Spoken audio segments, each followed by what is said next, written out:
بسم اللہ الرحمن الرحیم۔ آج ہم یہاں علامہ اقبال اوپن یونیورسٹی کی تاریخ کے سلسلے میں جو انٹرویوز کر رہے ہیں اس سلسلے میں اسٹوڈیوز میں موجود ہیں، اور آج ہمارے ساتھ جو مہمان موجود ہیں وہ علامہ اقبال اوپن یونیورسٹی کے سینئر ترین پروفیسر ڈاکٹر علی اصغر چشتی صاحب ہیں۔ آپ شعبہ حدیث و سیرت علامہ اقبال اوپن یونیورسٹی کے صدر شعبہ ہیں، اور اپنی ایک علمی تحقیقی صحافیانہ حیثیت رکھتے ہیں، اور ایک طویل عرصے سے علامہ اقبال اوپن یونیورسٹی کے ساتھ منسلک ہیں۔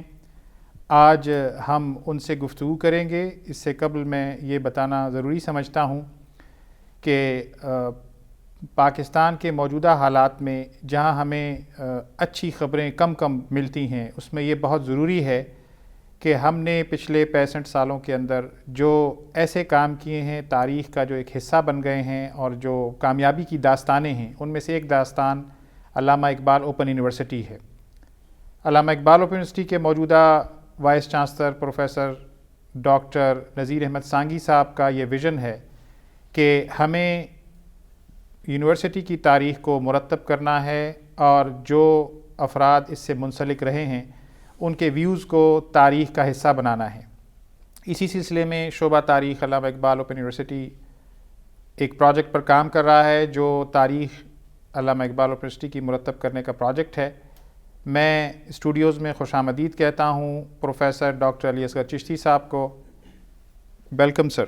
شکریہ ڈاکٹر صاحب، میں چاہوں گا کہ آپ ہمیں اپنی ابتدائی زندگی کے بارے میں اور اپنی ابتدائی تعلیم اور اس سارے سلسلے کے حوالے سے ہمیں آگاہ کریں۔ بہت شکریہ۔ میں بہت اختصار کے ساتھ اپنے بارے میں چند باتیں گزارش کروں گا۔ جہاں تک میری ابتدائی تعلیم کا تعلق ہے تو میں نے استفادہ کیا اپنے والد صاحب سے اور اپنے چچا سے اور اپنے تایا سے، اور یہ میری خوش قسمتی ہے کہ میرے والد صاحب اور میرے چچا اور میرے تایا تینوں جو ہیں وہ دارالعلوم دیوبند کے فضلات ہیں، اور بہت اللہ نے ان کو بڑی صلاحیت سے نوازا تھا۔ تو میں نے تینوں سے استفادہ کیا، اور اس کے ساتھ ساتھ میں نے وہاں بٹگرام میں جو ہائی اسکول ہے تو وہاں سے میں نے پڑھا، اور بہت کم جو ہے عمر میں، تقریباً 14 سال کی عمر میں نے میٹرک کیا، اور جب میں نے میٹرک کیا تو اس وقت تک میں تقریباً مشکات تک کتابیں پڑھ چکا تھا۔ ماشاءاللہ۔ اور میں نے اس وقت مولانا روم کی مثنوی بھی پڑھی تھی، اور میں نے امام غزالی کو پڑھا، اور جو بڑے بڑے ہمارے ہیں حافظ شیراز کو پڑھا، اور شیخ سعدی کو پڑھا، اور جو فنون کی کتابیں ہیں تقریباً وہ میں نے پڑھی، اور عربی ادب جو ہے میں نے اس وقت میں نے متنبی کو پڑھا اور حماسہ پڑھا، اور اس طرح تاریخ ادب عربی کو میں نے پڑھا۔ تو یہ چونکہ ہمارے گھر میں سارا سلسلہ تھا اور اللہ کا کرم تھا، جی، تو میں نے بہت اوائل عمری میں یہ سب کچھ اللہ نے مجھے موقع دیا اور میں نے استفادہ کیا۔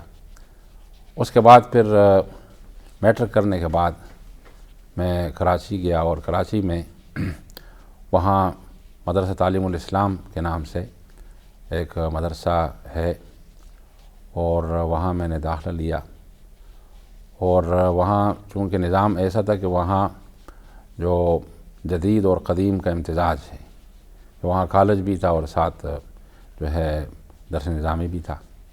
اچھا۔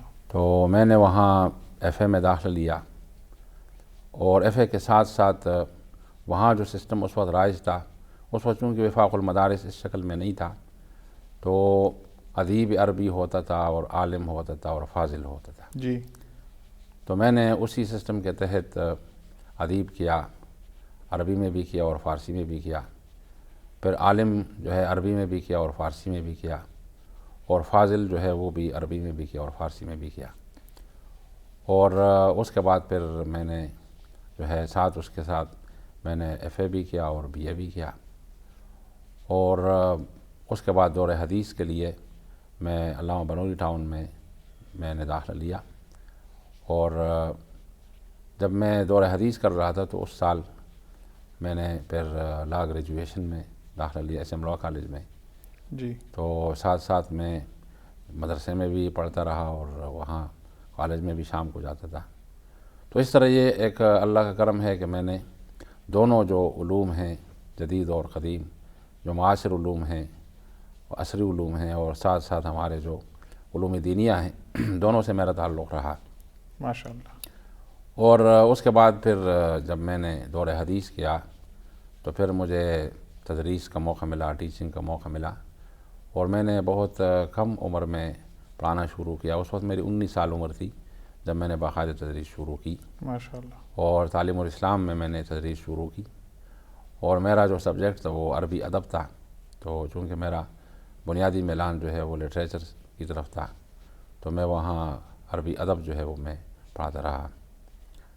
اور پھر سن 81 میں نیو ٹاؤن میں آیا، اور علامہ بروی ٹاؤن میں وہاں میں نے تدریس کا سلسلہ شروع کیا. اور اس کے ساتھ ساتھ وہاں کراچی سے ایک ہفت روزہ ختم نبوت کے نام سے ہفت روزے کا ڈکلیریشن میں نے لیا.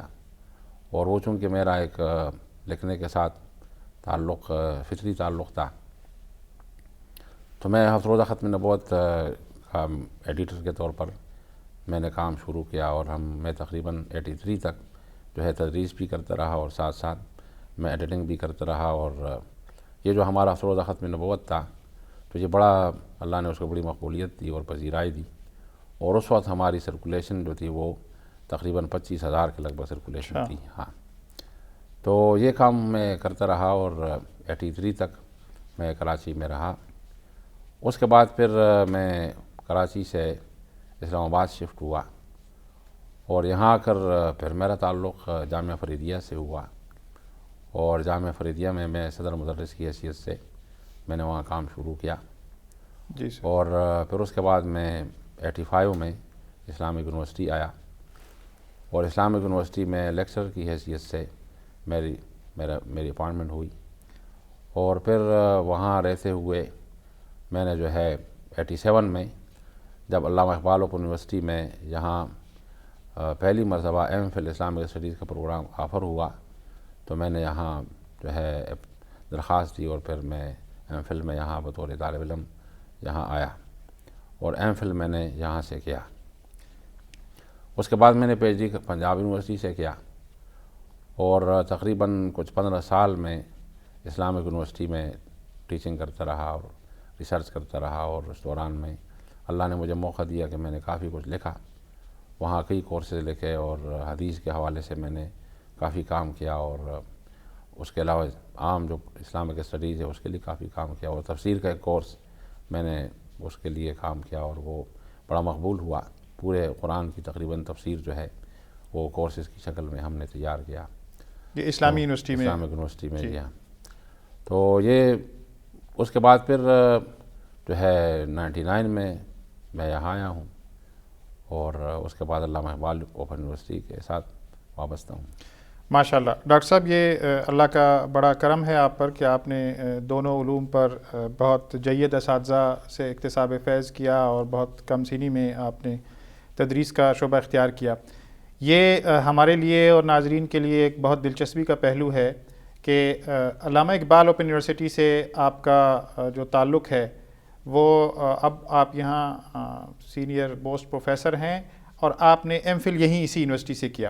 تو میں یہ جاننا چاہوں گا کہ پہلی مرتبہ آیا اس ایم فل میں داخلہ لینے سے پہلے آپ کا انٹریکشن ہوا علامہ اقبال اوپن یونیورسٹی سے، یا وہ پہلا واسطہ تھا جو ایم فل میں جب آپ یہاں پر داخل ہوئے اس وقت؟ پہلا جو واسطہ ہوا اوپن یونیورسٹی سے وہ جب میں کراچی سے آیا، تو اس وقت یہاں پنڈی ریجن کے جو آر ڈی تھے حمید خان صاحب، جی جی، تو حمید خان صاحب کے ساتھ میری ملاقات ہوئی، اور وہ بھی اتفاق اس طرح ہوا کہ میں یہاں اسرمال کالج کے قریب وہاں ایک مسجد ہے، وہاں میں جمعہ پڑھاتا تھا، اچھا، جامعہ سراجیہ. جی جی. تو حمید خان صاحب وہاں جمعہ پڑھنے کے لیے آتے تھے، اور ایک دن ایسا ہوا کہ جمعہ کی نماز کے بعد وہ مجھے ملے، اور پھر ہماری ملاقات ہوئی، اور انہوں نے مجھے اوپن یونیورسٹی کے بارے میں بتایا کہ یہاں اوپن یونیورسٹی ہے، اور وہاں فاصلاتی سلسلہ ہے، اور آپ کبھی آئیں اور آپ دیکھیں تو خیر میں ان کی دعوت پر پھر آیا، اور پھر ان کی ترغیب پر انہوں نے مجھے ٹیوٹرشپ کے لیے کہا، اچھا، اور میں اس وقت بطور ٹیوٹر جو ہے، اور بعد میں یہاں کے کچھ کورسز تھے جو اسلامک اسٹڈیز کے حوالے سے، مثلا فقہ کا کورس تھا یا اور کچھ کورسز تھے جو اسلامک اسٹڈیز کے، تو ان کے لیے کچھ انہوں نے مجھ سے لکھوایا بھی. تو اس طرح میرا جو ہے 84 کے اوائل میں تقریباً اوپن یونیورسٹی سے میرا رابطہ ہوا. جب آپ نے علامہ اقبال یونیورسٹی کے ریجنل آفس کو وزٹ کیا اور اس کے بعد پھر آپ ٹیوٹر رہے، پھر آپ نے ریسورس پرسن کے طور پر تحریر بھی کیے کچھ یونٹس، کیسا لگا اس وقت آپ کو یہ سسٹم کیسا لگا تھا؟ اس وقت تو بڑی خوبصورتی تھی، اور آپ اندازہ لگائیں نا کہ میں اس وقت ٹیوٹر تھا اور گولڈن کالج میں سینٹر ہوتا تھا. سر، تو اس حد تک اہتمام ہوتا تھا، یعنی ٹیوٹوریل میٹنگ میں حاضری کا اہتمام اتنا ہوتا تھا کہ آپ اس سے اندازہ لگائیں کہ ایک مرتبہ میں مری میں تھا، سر، اور مری میں اس سال میں دورہ تفسیر پڑھاتا تھا. تو اور میٹنگ کا دن آیا، اور میں اس میٹنگ میں حاضری کے لیے مری سے میں نے سفر کیا، اچھا، اور 2 مہینے میں مری میں رہا، اور ان 2 مہینوں میں ہر مرتبہ ہر 15 دن کے بعد جو میٹنگ ہوتی تھی تو اس میٹنگ کے لیے میں مری سے آتا تھا گولڈن کالج، اور اسٹوڈنٹس بھی بہت آتے تھے، اور بڑا انٹریکشن ہوتا تھا، اور باقاعدہ ہم لیکچر دیتے تھے اور طلباء کو جو ہے بریف کرتے تھے، اور اتنا اہتمام ہوتا تھا کہ جو آر ڈی صاحب تھے تو وہ اچانک وزٹ کرتے تھے، اور وہاں باقاعدہ جو ہے حاضری لگتی تھی، اسٹوڈنٹس کی حاضری لگتی تھی، اور ٹیوٹر کی بھی حاضری لگتی تھی، اور بہت یعنی ایک خوبصورت سسٹم تھا جو میں نے اس وقت دیکھا. اور پھر ایک اور چیز ان دنوں میں جو دیکھی کہ یہاں باقی ریجنز کا تو مجھے نہیں پتہ، لیکن پنڈی ریجن میں جو اسٹوڈنٹس تھے تو ان کا باقاعدہ ایسوسیشن تھا، اور وہ پروگرام بھی رکھتے تھے. اچھا، مثلا عید ملن کے موقع پر کئی مرتبہ پروگرام ہوا، اور اس میں وی سی شریک ہوتے تھے. اچھا، علانہ صاحب ان دنوں میں وی سی تھے. بہت متحرک. ہاں، تو گولڈن کالج میں کئی مواقع پر ہمیں بھی دعوت دیتے تھے، اور عید ملن کے موقع پر یا اور اس طرح جو 23 مارچ کا موقع ہے، 14 اگست کا موقع ہے، تو ان مواقع پر اسٹوڈنٹس کی طرف سے پروگرام جو ہیں وہ باقاعدہ ترتیب دیے جاتے تھے، اور سالانہ ایک ریس بھی ہوتی تھی. اچھا، ہاں، جو فیض آباد سے 0 پوائنٹ تک ریس ہوتی تھی، اچھا، اس میں بھی ہمیں دعوت ملتی تھی، اور ہم لوگ آتے تھے، اور بڑے اہتمام سے وہ ریس ہوتی تھی، اور ڈاکٹر علانہ صاحب اس میں خود شریک ہوتے تھے، اور طلباء کو پھر انعامات بھی دیتے تھے جو لوگ ریس میں جو ہے پوزیشن لیتے تھے. تو وہ دور اس حوالے سے میں دیکھتا ہوں کہ بہت اچھا دور تھا، اور اچھا لگتا تھا، اور اسٹوڈنٹس کا ٹیوٹر کے ساتھ بہت رابطہ رہتا تھا، اور بڑا اہتمام ہوتا تھا اس میں، یعنی اس سسٹم میں یہ چیز تھی بالکل. اور یونیورسٹی کے ساتھ بھی ان کا ایک بڑے تحرک کے ساتھ تعلق اسٹوڈنٹس کا، اور وہ اس کو اون کر رہے تھے. اسٹوڈنٹس کو باقاعدہ کارڈز ملتے تھے، اور باقاعدہ ان کی ہوتی تھی، اور جو ہے اسٹوڈنٹس بالکل یوں سمجھتے تھے جیسے فارمل اسٹوڈنٹس ہوتے ہیں، وہ اپنے آپ کو بالکل اس طرح سمجھتے تھے. یہ اس وقت تھا. ڈاکٹر صاحب، ہمارے ملک میں جب سے میں نے ہوش سنبھالا ہے، ہم دیکھ رہے ہیں کہ جو تعلیمی مسائل ہیں وہ ان میں کمی نہیں آ رہی، یعنی وسائل بڑھ رہے ہیں، ادارے بڑھ رہے ہیں، لیکن اس کے باوجود جو فارمل سسٹم ہے وہ جو پاکستان کی ضروریات ہیں تعلیمی، ان کو پورا نہیں کر پاتے. آپ سر کیا سمجھتے ہیں کہ جو ڈسٹنس اور نان فارمل سسٹم ہے، علامہ اقبال اوپن یونیورسٹی جس پر کام کر رہی ہے، یہ آیا ایک واقعی طور پر ایک آلٹرنیٹ ہو سکتا ہے؟ ظاہر ہے کہ ہمارے ملک میں یہ جو ہے ایک ہمارا المیہ ہے کہ ایجوکیشن سیکٹر جو ہے اس پر جتنی توجہ کی ضرورت ہے تو آج تک کسی گورنمنٹ نے اس پر وہ توجہ نہیں دی. اور آپ دیکھیں نا کہ ہمارا جو بجٹ میں جو پورشن ہے ایجوکیشن کا وہ سب سے کم ہوتا ہے، اور وہ بھی پورا خرچ نہیں ہوتا، جو رکھا جاتا ہے وہ بھی خرچ نہیں ہوتا. پھر یہ ہے کہ اس وقت جو میرا ذاتی ایک مشاہدہ ہے جو میں دیکھتا ہوں کہ گورنمنٹ نے تقریباً ایجوکیشن سیکٹر کو چھوڑا ہوا ہے، اپنے حال پر چھوڑ دیا ہے. جی جی. میں یہاں پنڈی سٹی کو مثلا دیکھتا ہوں تو پنڈی سٹی میں پتہ نہیں کتنے عرصے سے کوئی کالج نہیں بنا. جی آپ دیکھ رہے ہیں کہ یہ اثرمال کالج ہے، یہ پری پارٹیشن کا کالج ہے. جی گولڈن کالج ہے، یہ پری پارٹیشن کا کالج ہے. تو سیٹلائٹ ٹاؤن کالج ہے، یہ تقریباً بعد کا کالج ہے جو ایک بنا ہوا ہے. وہ بھی بالکل جب آپ اس کو دیکھتے ہیں تو یوں لگتا ہے جیسے کہ کھنڈر ٹائپ ہے وہ کالج، تو نظر نہیں آتا. تو باقی جو حشمت علی کالج ہے وہ بھی کچھ اس لیول کا نہیں ہے. اور سر سید کے نام سے ایک کالج ہے، وہ بھی غالباً انٹر لیول کا ہے یا ڈگری لیول کا ہے. تو اس کے علاوہ کوئی کالج گورنمنٹ نے نہیں بنایا، اور گورنمنٹ بناتی بھی نہیں ہے. گورنمنٹ کالجز کی طرف نہیں آتی. اور اسکولوں کا بھی یہی حال ہے کہ جو گورنمنٹ کے اسکولز ہیں تو ان کا بھی یہی حال ہے کہ میں مثلا اس ایریا کو دیکھتا ہوں کہ یہ جو چاندنی چوک سے لے کر آپ کرنا پل تک یہ پورا علاقہ تقریباً میری نظر میں رہتا ہے. تو اس میں ایک اسکول ہے، وہ عباسی اسکول ہے، وہ بھی پتہ نہیں کب کا بنا ہوا ہے. جی جی اس کے علاوہ کوئی اسکول ہی نہیں ہے، گورنمنٹ کا تو اسکول ہی نہیں ہے. اب یہ جو اتنا بڑا ویکیوم ہے جی کہ گورنمنٹ تو تقریباً چھوڑ چکی ہے، اس ویکیوم کو فل کرنے کے لیے اب پرائیویٹ سیکٹر آ گیا ہے. اور پرائیویٹ سیکٹر میں جتنے اسکولز بنتے ہیں تو ان اسکولوں کی صورتحال یہ ہے کہ وہ بزنس پوائنٹ آف ویو سے بنتے ہیں. جی جی جو بھی پرائیویٹ اسکولز کے اونرز ہیں ان میں میجارٹی ان لوگوں کی ہے جو ایجوکیشنسٹ نہیں ہیں، وہ بزنس پوائنٹ آف ویو سے کام کرتے ہیں. جی جی اور بزنس پوائنٹ آف ویو سے جب وہ کام کرتے ہیں تو وہ آپ دیکھیں کہ وہ سٹاف کو جو ہے اس طرح وہ جو ہے بیہیو نہیں کرتے سٹاف کے ساتھ، اور معمولی کنسیڈریشن پر وہ رکھتے ہیں اساتذہ کو. اکثر فیمیل سٹاف کو رکھتے ہیں، 3-4 ہزار روپے دے کر جو ہے وہ پڑھواتے ہیں. اور اگر آپ ان اسکولوں کو باقاعدہ دیکھیں، مجھے چونکہ موقع ملتا ہے جانے کا اور دیکھنے کا، تو بہت افسوسناک قسم کی صورتحال ہے. اور کوئی کنٹرول نہیں ہے اس پرائیویٹ سیکٹر میں جو اسکول بنے ہیں ان اسکولوں کے اوپر کوئی مانیٹرنگ سسٹم نہیں ہے. تو یہ جو اس وقت ہمارے ظاہر ہے کہ بھئی اب لوگوں کا مسئلہ ہے، لوگ کیا کریں، لوگوں نے تو اپنے بچوں کو بھیجنا ہے.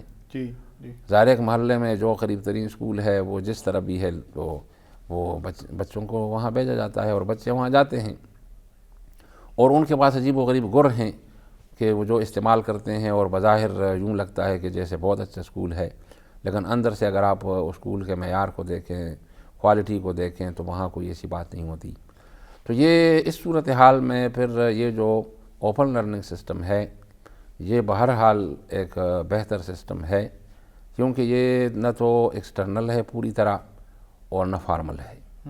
یہ تقریباً ایک یہ سمجھیں کہ مڈل سٹیج کا ایک سسٹم ہے، اور درمیان میں یہ آتا ہے کہ اس میں ہمارا جو اسٹوڈنٹ ہے اوپن لرننگ سسٹم کا تو سیلف اسٹڈی بھی اس کی ہے، اور ہماری طرف سے اس کو گائیڈنس بھی ہوتی ہے، سپورٹ ہے. جی اور ہم سپورٹ دیتے ہیں. اور ہم پھر خاص طور پر جو اپنا جو ہے اپنے ٹیکسٹ بکس دیتے ہیں، اور ریڈنگ مٹیریل دیتے ہیں، اور الائیڈ مٹیریل بھی دیتے ہیں، اور بھی کافی سپورٹ کرتے ہیں. تو میرے خیال سے یہ متبادل بہت اچھا سسٹم ہے، اور یہ اس کا فیوچر بھی ہے. اور تقریباً اب اوپن یونیورسٹی کے علاوہ بھی بہت ساری یونیورسٹیز میں یہ سلسلہ شروع ہوا ہے. یہ بالکل ہوا ہے، اور لوگ اس کو سمجھتے ہیں کہ یہ مفید ہے. ڈاکٹر صاحب میں یہ جاننا چاہوں گا کہ جب آپ نے فرمایا کہ آپ نے 1999 میں یونیورسٹی کو باقاعدہ جوائن کیا، تو آپ نے اس دور میں جب اس یونیورسٹی کو جوائن کیا اور آپ اس کا حصہ بن گئے، اس کی اکیڈیمیا کا، تو اس سسٹم کو سمجھنے کے لیے، اس کی اپنی موڈیلٹیز کو سمجھنے کے لیے آپ نے کیسے اس کو فیل کیا؟ چونکہ آپ ایک فارمل یونیورسٹی سے آئے ایک نان فارمل یونیورسٹی میں، اور اس یونیورسٹی نے آیا کچھ ایسی ٹریننگز اور یہ پرووائڈ کیں اس وقت کہ ایک اس سسٹم کو سمجھنے کے لیے جو نئے اکیڈمیشنز آ رہے ہیں، اور ان کو آپ نے کیسے سود مند سمجھا اس وقت؟ یہاں آنے سے پہلے میں چونکہ اسلامک یونیورسٹی میں تھا، اور اسلامک یونیورسٹی میں وہاں دعوی اکیڈمی سے میرا تعلق تھا، اور وہاں ہم نے خط و کتابت کورسز کے نام سے ایک پورا شعبہ قائم کیا تھا. جی جی. اور یہ شعبہ بھی ہم نے قائم کیا تھا 86 میں. اچھا. اور 86 سے لے کر مسلسل میں اس شعبے کا جو ہے ذمہ دار رہا. اچھا. اور اس میں سارا کام ہم کرتے تھے فاصلاتی نظام کے تحت.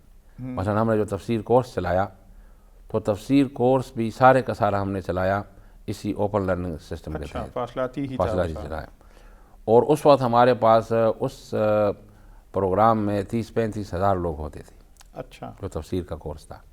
اس طرح جو حدیث کا کورس میں نے تیار کیا وہ بھی ہم نے چلایا اوپن لرننگ سسٹم کے تحت, اور اس میں بھی ہمارے پاس 15 سے 20 ہزار تک لوگ ہوتے تھے.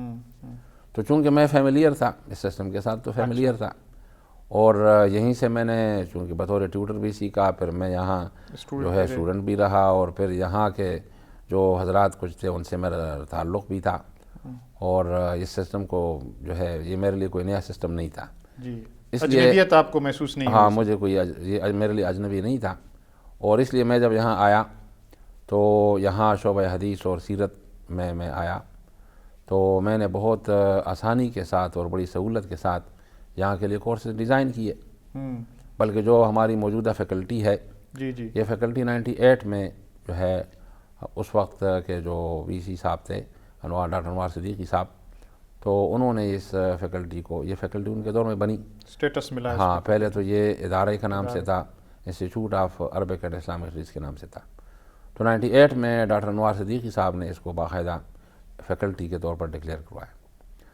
تو اس وقت اس کے کورسز تیار نہیں تھے, بلکہ یہاں جو پروگرام چل رہے تھے, مثلا ایم اے کا پروگرام تھا تو وہ ایڈمنسٹریٹو اپروول پر چل رہا تھا, اور اس کے لیے کوئی جو ہے ورک ان معنوں میں نہیں ہوا تھا. تو میں نے آ کر پھر یہاں تقریباً جتنے بھی یہ کورسز اس وقت موجود ہیں تو ان کی ڈیزائننگ میں نے کی, اور پوری طرح اس کی جو ہے میں نے پلاننگ کی اور ڈیزائننگ کی, اور پھر ان تمام یہ جو کورسز اس وقت ہیں ان کی کمیٹی آف کورسز سے ان کو کروایا, پھر فیکلٹی بورڈ سے کروایا, اور RET سے کروایا. یہ سارے کام جو ہیں اللہ نے مجھے موقع دیا تو میں نے تقریباً ایم اسلامک اسٹڈیز کے تمام کورسز جو ہیں اور تمام یہ پورا پروگرام جو ہے تو اس کے جتنے بھی کورسز ہیں تو یہ میرے ہاتھوں سے ہیں. اور پھر ان کے لیے کتابیں جو لکھی وہ بھی تقریباً زیادہ تر میرے ہاتھ کی جو حدیث کی تمام کتابیں ہیں. پھر اس طرح تفسیر میں نے بہت کتابیں لکھی, پھر کورسز کی کتابیں تیار کی, اور یہ سارا کام کیا. تو یہ میرے لیے کوئی نیا کام نہیں تھا. ماشاء اللہ ماشاء اللہ. سر میں یہ جاننا چاہوں گا کہ آپ متعدد بار اس فیکلٹی کے ڈین رہے ہیں, آپ ہیلم آف افیئر پر تھے, اور جیسے آپ نے بتایا کہ اس کے ایم اے کے باقاعدہ جو کورسز بنے, ایم فل آپ نے خود یہاں سے کیا, ایم فل کے کورسز کچھ ہوں گے, اس میں مزید بہتری آئی ہوگی.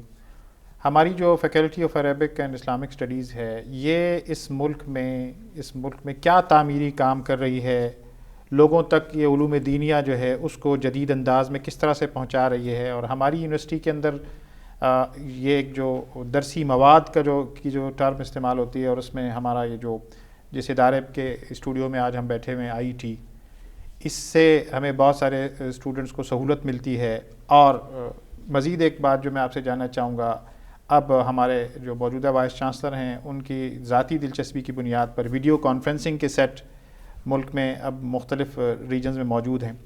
یہ ساری صورتحال کو آپ کیسے دیکھتے ہیں کہ فیکلٹی کیا رول پلے کر رہی ہے؟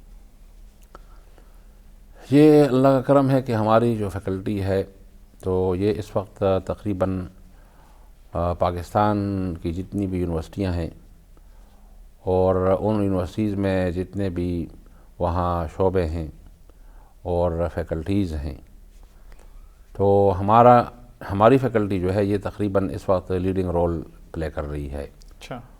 اور آپ اس سے اندازہ لگائیں کہ اس وقت پاکستان میں جتنے بھی رولز اور ریگولیشنز ہیں, PhD اور MPhil کے جو رولز اینڈ ریگولیشنز ہیں, اور اسی طرح جو MPhil اور PhD کے جتنا کورس ورک ہے, تو یہ تقریباً سارے کا سارا کورس ورک ہمارا تیار کرتا ہے. اچھا ماشاء اللہ. پورے ملک میں جو اس وقت چل رہا ہے, کیونکہ اس وقت میں خود HEC میں جو کمیٹی ہے کریکولم کی کمیٹی میں اس کا ممبر تھا, اور جب ہم وہاں گئے تو ان کے ہاں یہ مسئلہ تھا کہ جی ہمارے پاس نصاب, تو میں نے کبھی نصاب تو ہم تیار کر چکے ہیں, یہ تو سارا نصاب ہمارے پاس موجود ہے. اچھا. ہم اپنی فیکلٹی میں تیار کر چکے ہیں. تو انہوں نے کہا کہ جی آپ ہمیں اس کی کاپی دے دیں. ہاں, تو پھر ہم نے یہاں سے جو ہے میں نے آ کر ان کو, ان دنوں میں تھی ہماری غیور فاطمہ صاحبہ تھی جو وہاں اس سیکشن کی تھی. ہاں کرم جی, ہاں, تو وہ خود میرے آفس میں آئیں اور پھر یہاں سے میں نے ان کو سارا دے دیا, اور پھر وہاں کی کمیٹی نے ان کو دیکھا, انہوں نے کہا جی یہ تو آلریڈی کام بالکل ٹھیک ہوا ہے اور اپ ٹو دا اسٹینڈرڈ کام ہے اور اس میں کوئی ایسی بات نہیں ہے. تو وہ جو کمیٹی بنی تھی اسلامک اسٹڈیز کی تو انہوں نے اس کو آن کیا اور اس لیے پورے پاکستان میں جتنا بھی جہاں بھی ایم فل ہو رہا ہے پی ایچ ڈی ہو رہا ہے اور یہ جو کورسز چل رہے ہیں تو یہ تقریباً ہمارے تیار کردہ ہیں اور تمام آؤٹ لائنز ہماری ہیں, ہر چیز جو ہے انہوں نے ہم سے لی ہے. تو ایک تو ہمارا کام جو ہے فیکلٹی کا وہ ایک گائیڈنس کا ہے کہ ہم تمام پاکستان میں جہاں بھی اسلامک اسٹڈیز کے لیے کام ہو رہا ہے تو ہم اس میں گائیڈنس دیتے ہیں اور لوگ ہم سے گائیڈنس لیتے ہیں. اور تقریباً مثلا پشاور یونیورسٹی ہے, پنجاب یونیورسٹی ہے, بہاؤالدین زکریا یونیورسٹی ہے, باولپور کی یونیورسٹی ہے, باقی جتنی یونیورسٹیز ہیں وہاں جو زیادہ تر لوگ ہیں ہمارا ان سے تعلق ہے اور وہ ہمارے پاس آتے بھی ہیں, ہمیں بلاتے بھی ہیں. تو ایک تو اس حوالے سے ہے کہ پھر ہم ہر سال کئی مرتبہ تمام پاکستان کی جامعات کے جو وہاں صدور شعبہ ہیں اور ڈینز ہیں ان کو بھی ہم بلاتے رہتے ہیں اور یہاں ہماری ڈسکشن ہوتی ہے.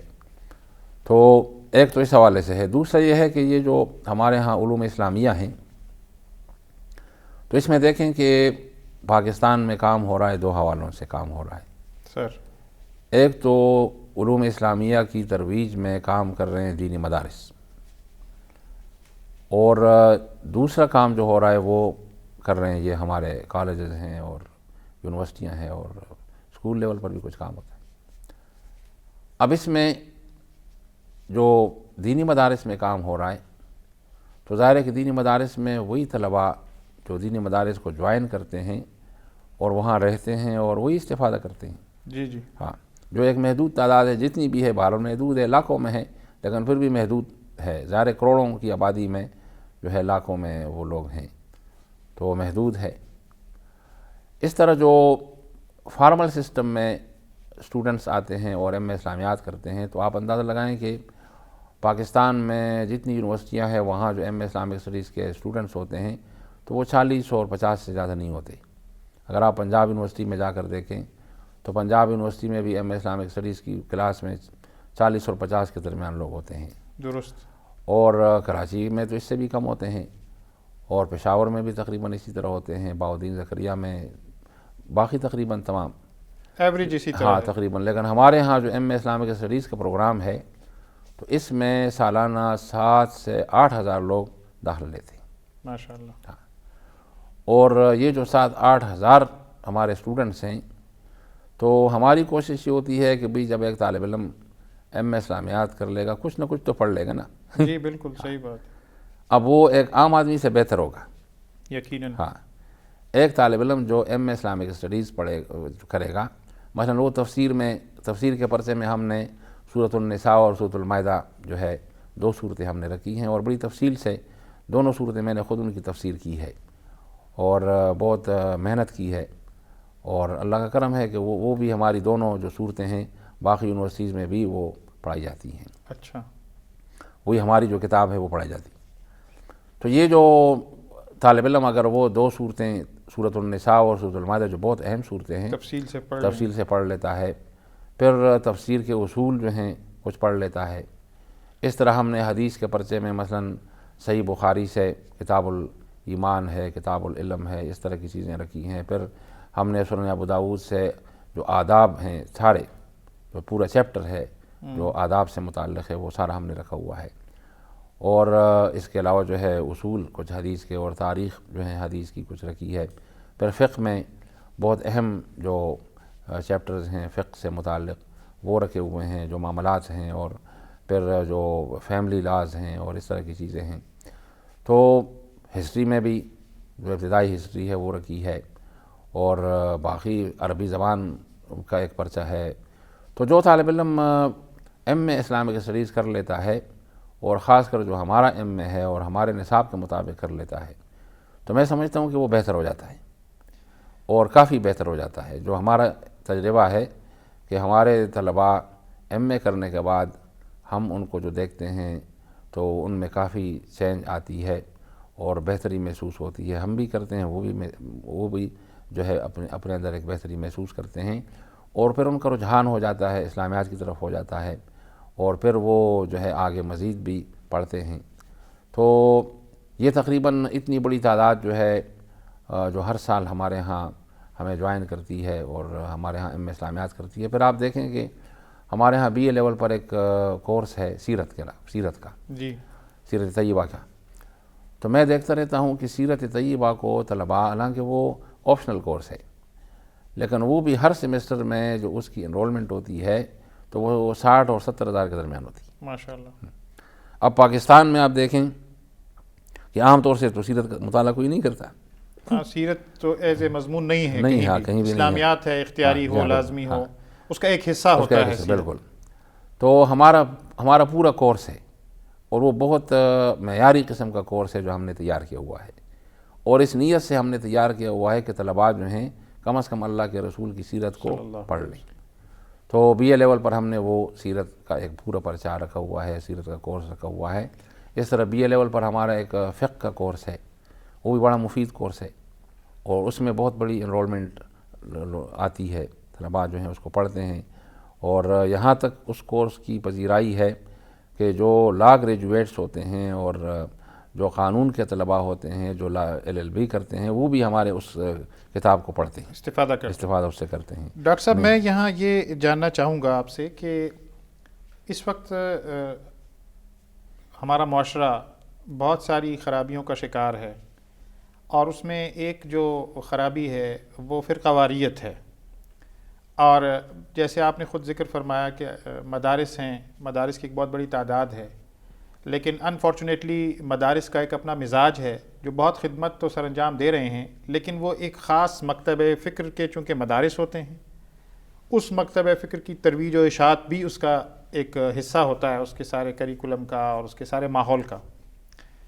علامہ اقبال اوپن یونیورسٹی چونکہ ایک وفاقی یونیورسٹی ہے اور صحیح معنوں میں وفاقی یونیورسٹی ہے، اس وقت جو ایک وبا پھیلی ہوئی فرقہ واریت کا، اس سارے بیک گراؤنڈ میں ہمارا کریکولم، ہمارا طالب علم، جیسے آپ نے بتایا کہ 7 سے 8 ہزار طلباء ایم اے میں داخلہ لیتے ہیں، پھر اس طرح سے ایم فل اور پی ایچ ڈی۔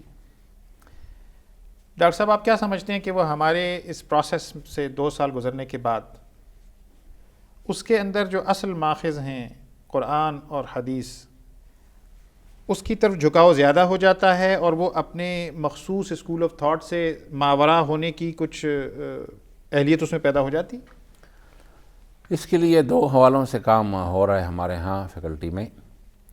ایک تو ہمارا پروگرام ہے، درس نظامی کا پروگرام ہے۔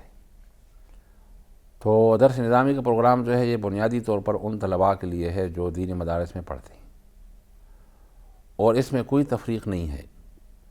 کسی مکتب فکر کا طالب علم جو ہے وہ ہمارے ہاں ہمارے درس نظامی پروگرام میں وہ آ سکتا ہے، اور اس وقت ہمارے ہاں جو مختلف مکاتب فکر کے مدارس ہیں ان کے طلباء ہمارے ہاں آلریڈی انرولڈ ہیں۔ ہر سال تقریباً جب سے یہ پروگرام چل رہا ہے، یہ بھی تقریباً سن 2000 سے چل رہا ہے، تو اس میں ہماری کوشش یہ ہوتی ہے کہ جو طلباء وہاں پڑھتے ہیں تو ساتھ ساتھ وہ ہمارے جو سبجیکٹس ہیں اور ہمارے جو مضامین ہیں ان کو پڑھیں، اور ہم ان کو، وہ طلباء ہمارے ساتھ ان کا ایک رابطہ ہو جاتا ہے، ہم ان کو گائیڈ بھی کرتے ہیں، ان کے مدارس میں بھی جاتے ہیں، اور کئی مدارس میں مجھے خود جانے کا موقع ملتا ہے اور میں جاتا ہوں، اور ان طلباء سے ہم گفتگو کرتے ہیں، اور ہماری کوشش ہوتی ہے کہ ان کا ذہن جو ہے وہ بالکل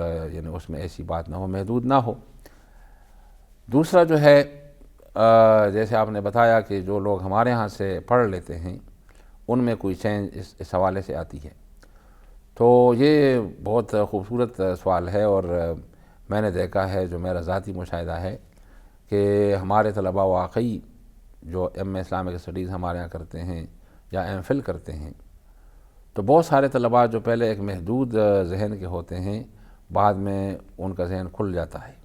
اچھا، ماشاءاللہ۔ اور ہم ان کو یہ ترغیب دیتے ہیں کہ بھئی آپ لوگ پڑھیں، یہ نہ دیکھیں کہ بھئی یہ کس مکتب فکر کی کتاب ہے اور یہ کس کی ہے، بھئی آپ پڑھیں اور آپ استفادہ کریں۔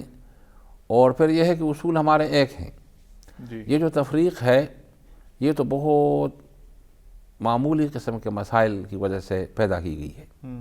ان مسائل کا ریشو اگر آپ دیکھیں تو وہ 5% بھی نہیں بنتا. جو ہمارے 97-98% جو ہمارے ایشوز ہیں وہ ایک ہیں. صحیح بات. اس پاکستان میں مثلا آپ دیکھیں کہ جو ہماری فقہ ہے تو وہ میجارٹی کی ایک ہی فقہ ہے. صحیح بات. ایک ہی فقہ ہے, ایک مکتب فکر ہے. فقی مذہب جو ہے وہ تقریباً ایک ہے, احناف ہیں. احناف کا ہے. پھر آپ دیکھیں کہ یہاں پاکستان میں جو نصاب ہے تمام دینی مدارس کا نصاب ایک ہے, کوئی فرق نہیں ہے. جو درس نظامی کا نصاب ہے آپ اس کو دیکھیں, وہ ہر ایک مکتب فکر کے مدرسے میں وہی نصاب جو ہے پڑھایا جاتا ہے. اور پھر ہمارے جو متقدمین ہیں, جو ہمارے اسلاف ہیں, انہوں نے اس میں ایک بڑی خوبصورت کوشش کی ہے کہ انہوں نے بھی جو نصاب تیار کیا ہے جس کو ہم درس نظامی کہتے ہیں, انہوں نے بھی اس چیز کو پیش نظر رکھے. مثلا آپ دیکھیں کہ ہمارے ہاں ہم تفسیر پڑھتے ہیں درس نظامی میں امام سیوطی کی, اور امام سیوطی کا فقی مذہب جو ہے وہ حنفی نہیں تھا, وہ تو شافعی تھے. فقی مذہب کے حوالے سے شافعی تھے, لیکن تمام مکاتب فکر کے لوگ جو ہیں امام سیوطی کی تفسیر کو پڑھتے ہیں. اس طرح آپ دیکھیں امام بیضاوی کی تفسیر ہے, تفسیر بیضاوی کے نام سے, وہ ہمارے ہاں درس نظامی میں ہم پڑھتے ہیں. امام بیضاوی تو حنفی نہیں تھے, لیکن آپ دیکھیں نا کہ ہم ان کی وہ پڑھتے ہیں, ان کی تفسیر کو ہم پڑھتے ہیں اور اسی احترام کے ساتھ پڑھتے ہیں. آپ امام زمخشری کو لے لیں, آپ جو ہیں ہمارے امام عبدالقاہر جرجانی کو لے لیں, آپ باقی جتنے بڑے بڑے جو ائمہ کرام ہیں, پھر حدیث میں جو ہمارے تمام محدثین ہیں ان کو لے لیں, امام بخاری کو لے لیں, امام مسلم کو لے لیں, باقی جتنے محدثین ہیں ان سب کو لے لیں. کوئی بات نہیں ہوتی ان کے مسلک کی اور مکتب کی. جب ہم دینی مدارس میں پڑھتے ہیں تو ہم تو سب کی کتابیں پڑھتے ہیں, سب کا لٹریچر پڑھتے ہیں. اگر آپ جو ہے سیرت میں دیکھیں تو سیرت کے مصادر میں بھی یہ حال ہے. امام حلبی کی سیرت اگر آپ پڑھیں تو امام حلبی جو ہے حنفی تو نہیں تھے. ہمارے ہاں صوفیاء کرام کو دیکھیں تو صوفیاء کرام میں بھی ایسی بات نہیں ہے. اگر ہم شیخ عبدالقادر جیلانی کی بات کرتے ہیں تو وہ مسلکاً حنفی تو نہیں تھے. ابن عربی کو لے لیں تو ابن عربی مسلکاً حنفی تو نہیں تھے, وہ تو مالکی تھے. تو یہ جو ہمارا پورا یعنی ہمارے اسلاف سے جو چل رہا ہے تو اس میں کوئی ایسی بات نہیں ہے, ابھی بھی نہیں ہے. لیکن کچھ معمولی فروعی مسائل کو لے کر ہم لوگ ایک دوسرے کے خلاف بات کرتے ہیں اور ہم ایک دوسرے کے مقابلے میں آتے ہیں. وہ ایسی باتیں ہیں کہ جن کا کوئی وجود اتنا اہم وجود نہیں ہے, لیکن المیہ ہے. ڈاکٹر صاحب, میں آخر میں اب یہ چاہوں گا کہ آپ یہ بتائیے کہ یونیورسٹی نے اپنے انسیپشن سے اب تک جو ایک سفر طے کیا ہے, ایک بالکل بیج سے یہ شروع ہوا سلسلہ اور اب علامہ اقبال یونیورسٹی ایک میگا یونیورسٹی ہے, اس سارے سفر کے بارے میں اور بالخصوص 99 سے اب 2013 کے حوالے سے آپ ذرا روشنی ڈالیں کہ کیا سفر طے کیا اس یونیورسٹی نے. 99 میں ظاہر ہے کہ اس وقت کے جو وسائل تھے تو ان وسائل کے مطابق کام ہوتا تھا, اور جو اس وقت کمپیوٹر کا سلسلہ چلا تو کمپیوٹر کا استعمال شروع ہوا. اور مجھے یاد ہے کہ جب ہم یہاں آئے تھے تو سب سے زیادہ کمپیوٹر یہاں تقسیم ہوئے, اور اس وقت جو وائس چانسلر تھے ڈاکٹر انوار حسین صدیقی صاحب, تو وہ اس پر بڑا جو ہے اصرار کرتے تھے کہ ہم لوگ کمپیوٹر کا استعمال کریں اور کمپیوٹر سیکھیں اور یہ اس طرف ہم آئیں. اور واقعی جو ہے یہ سلسلہ شروع ہوا, اور پھر جس طرح یہ جو ہماری ایک دہائی ہے جس کو آپ یہ سمجھ سکتے ہیں کہ جو 2000 سے لے کر اب تک یہ جو دہائی, اس میں بڑی بہت تیزی کے ساتھ ٹیکنالوجی جو ہے اس نے ترقی کی ہے. سر, اور یہ جو کہا جاتا ہے کہ یہ جو صدی ہے یہ ہے ظاہر ہے کہ آئی ٹی کی صدی ہے, اور تو یہ بالکل صحیح ہے کہ اس میں بہت مزید بھی ترقی ہونی ہے. تو یونیورسٹی نے بھی اور یونیورسٹی کے جتنے بھی اہل بست و کشاد ہیں تو انہوں نے اس چیز کو محسوس کیا ہے. ہر ایک وی سی نے, مثلا انوار صدیقی صاحب کے بعد جب ڈاکٹر الطاف صاحب آئے تو انہوں نے بھی اس چیز کو محسوس کیا, اور ان کے دور میں اپنے حوالے سے کافی کام ہوا. اور پھر ڈاکٹر محمود حسن بٹ صاحب نے اپنے دور میں بھی کافی ان کے دور میں بھی جو ہے امپرومنٹ ہوئی ہے. اور جو ہمارے موجودہ وائس چانسلر ہیں ڈاکٹر نذیر احمد سانگھی صاحب، تو ظاہر ہے تو یہ ہیں کمپیوٹر سائنس کے، تو انہوں نے اس کو مزید ایک شکل دی ہے. اور اب جو ہمارے ہاں ویڈیو کانفرنسز ہیں، اور ویڈیو کانفرنس کے ذریعے جو یہ ایک سہولت اور اپروچ ہے، اور گزشتہ سال تقریباً ہم نے اپنی ورکشاپ جو کراچی میں کی، تو ہم نے یہاں سے ورکشاپ کی. جی. جو ہمارے اسٹوڈنٹس تھے کراچی میں، تو ان کو پہلے یہ شکایت ہوتی تھی کہ جی ہماری ورکشاپ جو ہے وہ معیاری ورکشاپ نہیں ہوتی. جی. تو پھر ہم نے یہاں سے بیٹھ کر اور ہم نے ورکشاپ کی، اور باقاعدہ جو ہے ہم یہاں پڑھاتے تھے، اور یہاں ہمارے سامنے اسٹوڈنٹس بیٹھتے تھے، اور وہاں کراچی کے اسٹوڈنٹس بھی بیٹھتے تھے، تو ہم نے یہاں سے پڑھایا ان کو. تو یہ جو سلسلہ شروع ہوا، اس طرح پشاور میں ہم نے کئی پروگرام کیے، یہاں بیٹھ کر ہم نے پروگرام کیے، لاہور میں لاہور کے طلباء کے لیے کئی پروگرام کیے. پھر خاص کر جو ہمارے اوپر لیول کے طلباء ہیں، مثلا جو ایم فل کے ہیں اور پی ایچ ڈی کے ہیں، تو ان کے لیے بڑا مفید سلسلہ ہے، اور اس میں روز بروز مزید اضافہ ہو رہا ہے. اور یہ بہت ایک اس حوالے سے طلباء کے لیے بھی اور ہمارے لیے بھی، دونوں کے لیے بہت مفید ہے.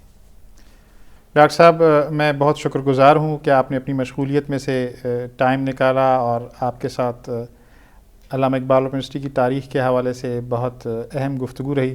بہت شکریہ سر. بہت شکریہ.